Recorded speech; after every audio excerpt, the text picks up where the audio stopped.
All right, so you've got your vocabulary done. We're going to now look at the different governments. So each city-state had its own distinctive form of government. Remember, they're the size of cities, but they were their own thing within the Greek country. So Greeks were so innovative or groundbreaking when it came to government and politics that many of the words we use today talk about this. So our word politics and policy are derived from poli, what they called those city states.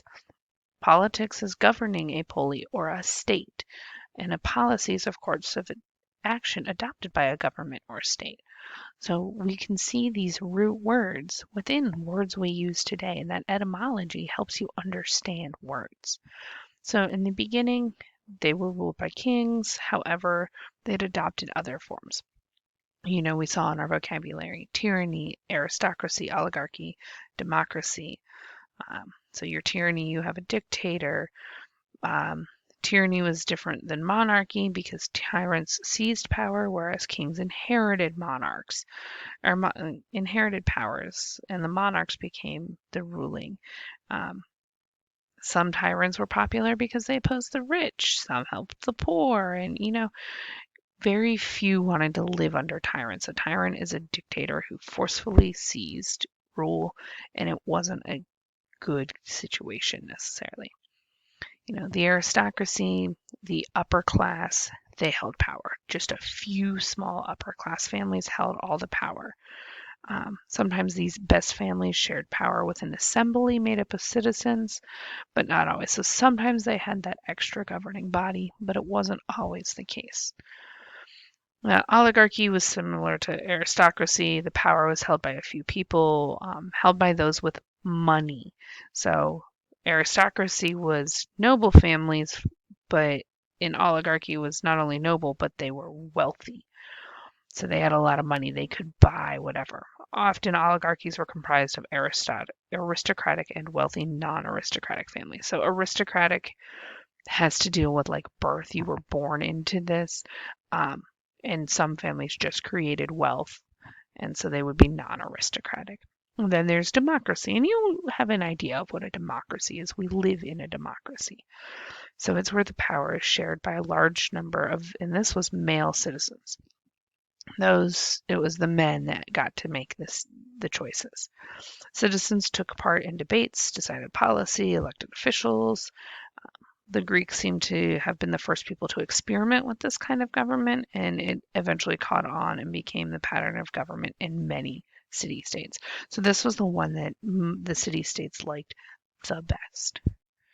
All right, you've got 4 questions here to answer. Go ahead and open your slides, answer those questions.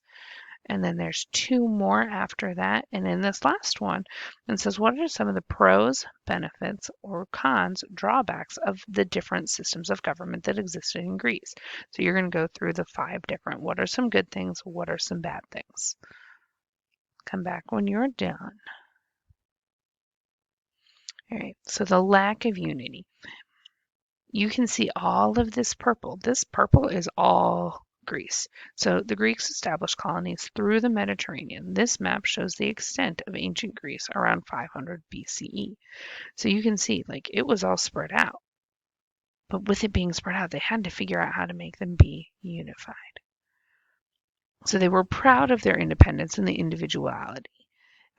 They thought it better to live under local government than the power of a king who lived far away. However, there were also disadvantages.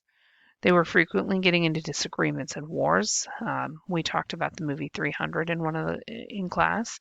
This is one of those Greek wars. So it was a pretty common thing to happen.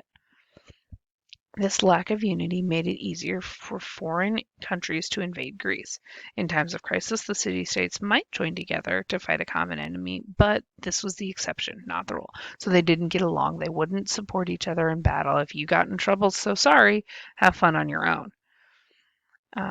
The alliances among city-states tended to be short-lived, whereas the rivalries among them tended to be long-lasting. They didn't get along. They didn't like each other. Athens and Sparta especially didn't like each other. One of the greatest rivalries was born between Athens and Sparta. They were the largest and most powerful city-states. So as we go through, we'll read more about these two city-states. We'll start with Athens on Thursday, I think. So you can see, we'll dive into how these two city-states did not like each other. 3 more questions for you to answer. Go ahead and answer those. Once you have done all of the activities within this PowerPoint or within the slideshow, make sure you submit your assignment. Have